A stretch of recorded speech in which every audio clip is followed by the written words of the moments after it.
हरिओम। हम लोग हस्तरेखा से जुड़े हुए बहुत से विषयों के बारे में विस्तार से चर्चा कर चुके हैं। हमने बहुत से विषयों को ध्यान से जाना है।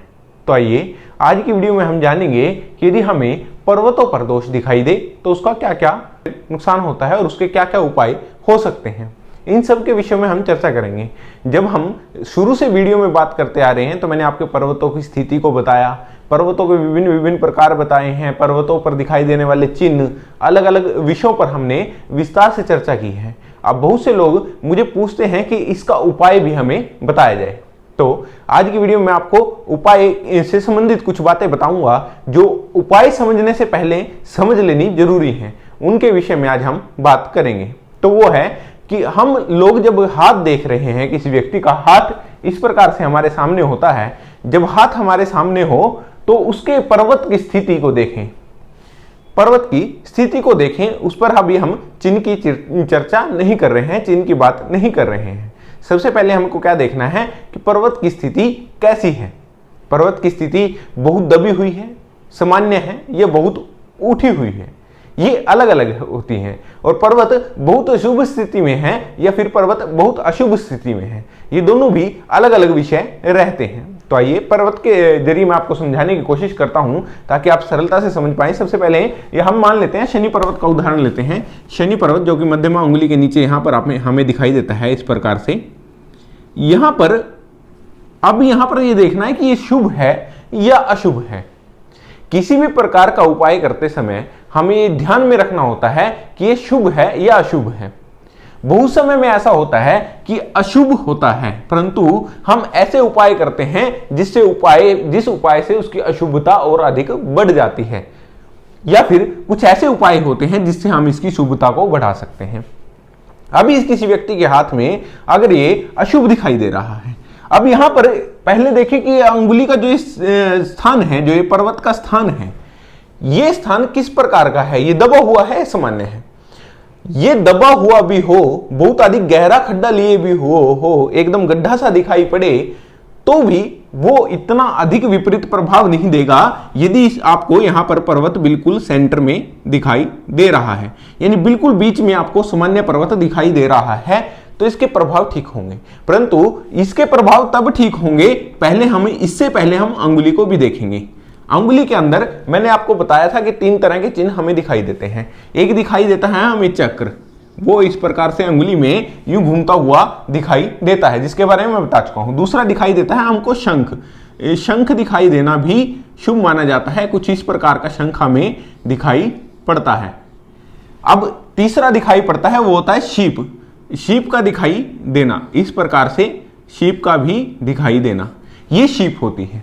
अब ये शीप है, ये चक्र है, ये शंख है, इस प्रकार के चिन्ह दिखाई देते हैं। अब अंगुली में यदि चक्र या फिर शंख दिखाई दे तो ये दबा हुआ पर्वत भी हो तो भी कोई बहुत विपरीत प्रभाव नहीं पड़ेंगे, तो भी हम शनि के उपाय को कर सकते हैं।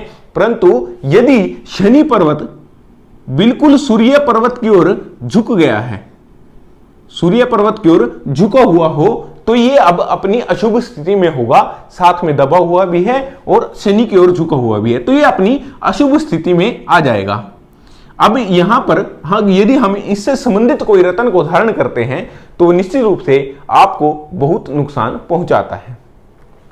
इसी प्रकार से हमें अंगुली को सबसे पहले देखेंगे। अंगुली विकृत तो नहीं है, अंगुली में कोई टेढ़ा मेढ़ापन तो नहीं है, अंगुली बहुत छोटी तो नहीं है, बहुत लंबी तो नहीं है।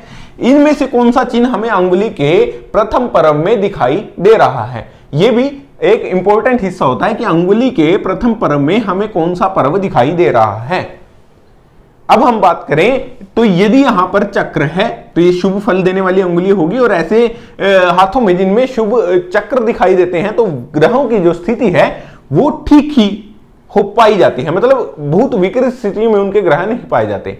उन पर कभी कभी अशुभ चिन्ह आ जाते हैं, परंतु उनके ग्रह की जो स्थिति है वो लगभग सामान्य ही पाई गई है। बहुत से लोगों के हाथ में ऐसी स्थिति सामान्य पाई जाती है। अब शंख और शीप अलग अलग होते हैं। शंख शीप का हाथ में होना बहुत अधिक शुभ नहीं होता। अभी यही पर्वत की हम बात करते हैं। यदि यहां पर पर्वत बहुत ऊंचे है, बहुत उठा हुआ है, या फिर सामान्य स्थिति में है, यदि यहां पर ये सामान्य स्थिति में है तो ऐसा व्यक्ति लोहे से संबंधित वस्तु को धारण करता है या फिर नीली या फिर नीलम रत्न को धारण कर ले, तो ऐसे में ऐसे व्यक्ति पर पॉजिटिव प्रभाव ही पड़ेंगे। उससे उसकी जो शुभता है वो और अधिक बढ़ जाएगी, क्योंकि यहां पर पर्वत की स्थिति हमें अच्छी दिखाई दे रही है। और यदि यहां पर शनि नेगेटिव स्थिति में है, बहुत शुभ नहीं है, बहुत अशुभ है, मान लीजिए कि यहां पर अब आपको किसी प्रकार से क्रॉस का चिन्ह दिखाई दे रहा है, क्रॉस का चिन्ह यहां पर दिखाई देना अशुभ है और पर्वत की स्थिति भी हमें अच्छी नहीं दिखाई दे रही है। सब चीजों को एनालाइज कर लिया है और यहां पर हमें क्रॉस का चिन्ह दिखाई दे रहा है। यदि पर्वत की स्थिति अब खराब है और उसको ठीक करने के लिए हम कहें कि ऐसे व्यक्ति को नीलम पहना दो, तो नीलम पहनाने से ऐसे व्यक्ति को और अधिक समस्याओं का सामना करना पड़ेगा, जबरदस्त धन की हानि ऐसे व्यक्ति को होगी। क्योंकि अब क्या हुआ है कि अवगुण इस पर्वत में आ गए हैं, इस पर्व में अवगुण आ गए हैं और हमने उन्हीं अवगुणों को बढ़ाने का साधन उंगली में डाल लिया है, जिसे हम नीलम नाम से जानते हैं। तो इससे क्या होगा कि इस पर्वत के अवगुण और अधिक बढ़ेंगे और निश्चित रूप से व्यक्ति के व्यक्ति का नुकसान ये करेंगे। अब यहां पर यदि आपको त्रिभुज दिखाई दे रहा है, त्रिभुज दिखाई दे रहा है, पर्वत की स्थिति सामान्य है या फिर दबा हुआ है परंतु अशुभ नहीं है, दबे हुए पर्वत पर भी त्रिभुज दिखाई दे, तो भी हम ऐसे व्यक्ति को नीलम यदि डाल दें, बहुत अधिक गड्ढा ना हो, यदि बहुत अधिक किसी व्यक्ति के हाथ में आपको गड्ढा दिखाई देता है और उसके ऊपर त्रिभुज रेयर ही दिखाई देगा, वो दिखाई देगा ही नहीं। यदि ऐसा हो कि त्रिभुज दिखाई दे रहा है और सामान्य पर्वत है या फिर थोड़ा सा दबा हुआ है, तो ऐसे व्यक्ति को यदि हम नीलम धारण करने को बोलें तो निश्चित रूप से उसकी पॉजिटिव जो स्थिति है उसको वो और अधिक बढ़ाएगा, यानी उसकी शुभता को और अधिक बढ़ाएगा, जिससे व्यक्ति को बहुत अधिक धन लाभ या फिर अन्य लाभ, शनि से जुड़े हुए लाभ होंगे। जिन सब विषयों के बारे में मैं आपको पूर्ण रूप से हर एक विषय के बारे में अलग अलग बता चुका हूं।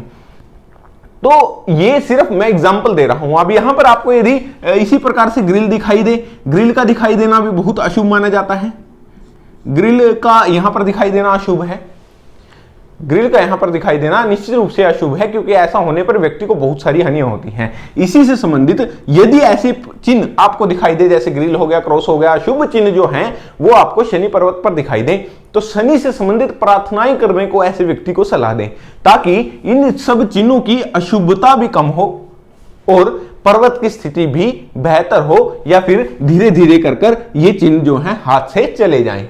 इस प्रकार से उन्हें प्रार्थना करने को कहना चाहिए। जिन व्यक्तियों की ग्रह से संबंधित स्थिति बहुत खराब होती है, जिस ग्रह से संबंधित स्थिति बहुत खराब हो, बहुत अच्छी दिखाई ना पड़े, पर्वत बहुत खराब है, नेगेटिव दिखाई दे रहा है, तो हमें ऐसे व्यक्ति को उसी ग्रह से संबंधित पूजा या फिर प्रार्थना करने को कहना चाहिए, उससे संबंधित रत्न डालने को नहीं कहना चाहिए, क्योंकि उससे नेगेटिविटी जो है वो और अधिक बढ़ जाती है। तो ये अलग अलग बातें होती हैं, इसे विस्तार से हम लोग समझेंगे, विस्तार से भी समझेंगे, पर आप लोग इस बात को ध्यान में रखें कि पर्वत का अंगुली कैसी है, चक्र कैसा है, शंख है या शीप है, क्या दिखाई दे रहा है, फिर पर्वत की स्थिति को देखें और किस प्रकार का ग्रह किस प्रकार से कार्य करता है, उसकी प्रतिक्रिया को देखें, उसको तरीका देखें कि वो किस प्रकार से काम कर रहा है, कौन सा ग्रह है और उसका क्या प्रभाव व्यक्ति के जीवन पर हो सकता है।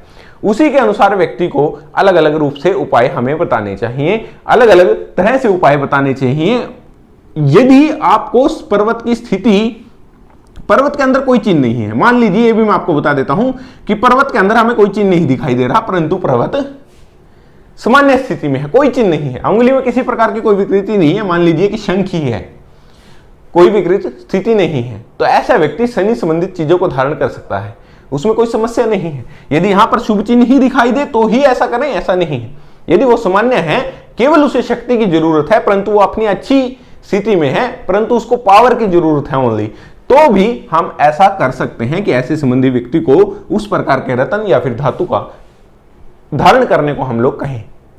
ये सब विषयों के बारे में आने वाली लगातार आप कुछ वीडियो में लगातार मैं आपको इसके बारे में ही समझाऊंगा, इसके बारे में ही बताऊंगा। हम हर वीडियो में हर एक वीडियो में एक ग्रह के बारे में जानेंगे कि एक ग्रह पर किस प्रकार के चिन्ह दिखाई दे, किस प्रकार के फल हमें कहने चाहिए और किस प्रकार से उनको ठीक करना चाहिए, उनकी समस्याओं का समाधान किस प्रकार से करना चाहिए। मेन विषय हमारा रहेगा कि उपाय किस प्रकार से किए जाएं, यानी कि उनकी अशुभता को दूर करने के लिए किस प्रकार के उपाय हमें करने चाहिए। ये हम आज से आने वाली सभी वीडियो में एक एक करके सभी ग्रहों के बारे में जानेंगे। तो फिर आज की वीडियो मैंने आपको बताया कि हाथ में ग्रह की स्थिति किस प्रकार से कैसी होनी चाहिए और क्या क्या चिन्ह हमें दिखाई दे सकते हैं और क्या क्या किस प्रकार से हम उसको फल कर सकते हैं। आने वाली वीडियो में हम विस्तार से सभी ग्रहों के बारे में अलग अलग वीडियो में चर्चा करेंगे। मिलते हैं किसी ऐसी वीडियो में, तब तक के लिए हरिओम।